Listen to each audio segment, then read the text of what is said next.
I'm Ralph McTell. Where I come from is, the bit that I remember is I was raised in South London in a town called Croydon, and it was recovering from the Second World War, a lot of bomb sites around, a lot of hardship.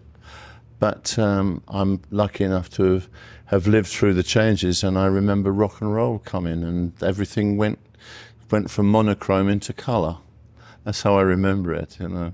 Oh, probably the dreadful, I think some of them are dreadful, the English translations of Italian love songs, Mario Lanza and people like that's what you heard on the radio. But there were other songs that I loved, that got into me because of my mum. She would be singing in the kitchen while she was working in this basement where we lived. And I remember being particularly affected by the wartime songs, you know, like We'll Meet Again. And I thought my mum had written it at one time because my dad never came back. Well, he came back, but he left shortly afterwards and never came back.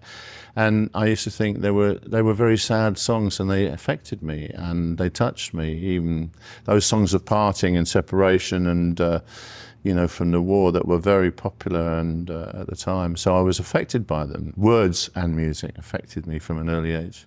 No, I think around the age of 6 or 7, I paid a visit to Father Christmas in a department store in Croydon. I think it was called Kennard's.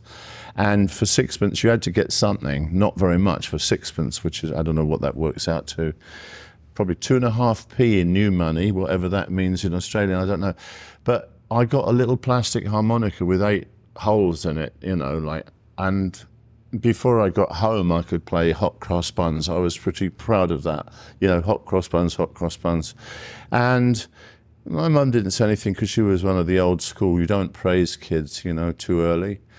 But it was then my ambition to get a proper harmonica that I could play. And so I saved up for weeks to get a 2-shilling harmonica and immediately I could play tunes on it without thinking about it. I don't know why, it's just one of them things, And then my granddad heard me and mentioned that he had a 1-string fiddle in the cellar made out of a cigar box, and I couldn't wait to get my hands on it. And it was a long time before it came my way. It was an absolute piece of rubbish, actually. It was a little cigar box with 2 F-holes cut in it, like you have on a proper violin, and a shaved broom pole for a neck. No string, and a bow with about 4 hairs on it. I managed to get a string on it, and I played until somebody removed it from me, I went back to the harmonica, and then skiffle came along when I was about 11. And that was so exciting. I don't know why, when I listen to it now, with the exception of Lonnie Donegan, it's not very exciting. It's pretty rudimentary, but Lonnie's versions of songs I grew to love in the original much later, the Woody Guthrie songs and the Leadbelly songs that he purloined for his career and adapted, and some say copyrighted, I don't know. But it was very exciting, the sound of thrashing rhythm guitars and this animated voice over the top. I was hooked, but of course I couldn't afford a guitar.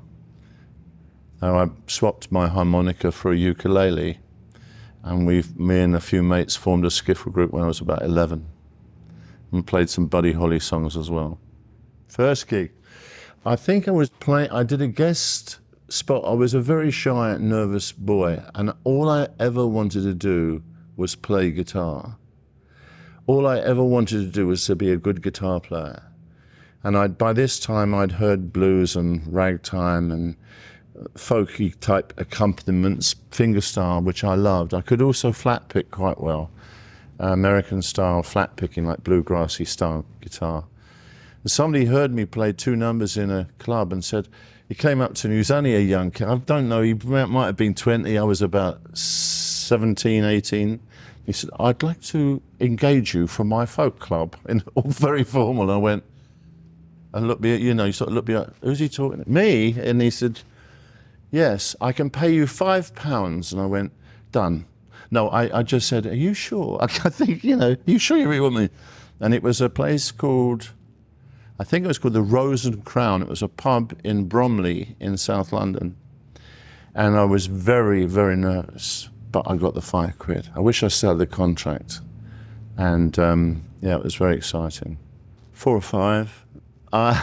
That's not to be dismissive. It's a wonderful festival, but I cannot tell you how many without going to Google or something. But I did just met somebody in the artist's green room and said, "You and I got thrown out of here some years ago." I said, "How many years ago?" They're bound to ask me a question like that. He said, "Well, it was you and Jamie McHugh and me." He said, "We got thrown out." So I think drink was taken. I'm pretty sure we had a few on board and were being loud and noisy probably, but that's what, I mean, it's a celebration. Do you know what I call this music? I don't call it anything other than it's a kind of fellowship.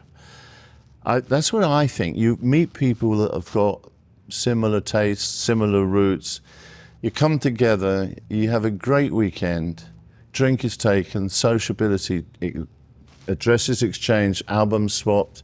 It's fantastic. And it's enhancing in that respect that there are kindred souls in the world, you know, and you find them through music. My son, he's not here, is he? Get embarrassed. No, I'm terribly superstitious. And I'm trying hard not to because it's so stupid. It's like being religious, I think. It's akin to that, and I'm not religious anymore. Free from that nonsense. And yet, I quote Dylan Thomas, "I'd be a damn fool if I wasn't." You know, he said something about that. You know, the moon has got to be in the right quarter, and I've got to make sure I don't put shoes on the table. And I think it's done.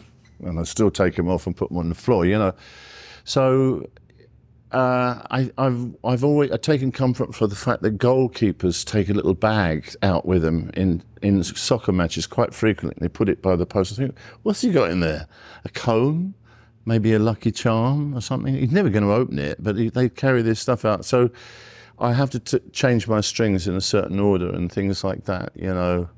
I wouldn't say it was a deal breaker, but I don't really have a lucky charm. But I'm a bit superstitious, although I don't want to be. I just love the fact that it spills over into the community. I mean, whoever engaged all these lovely people to be a part of something so amazing.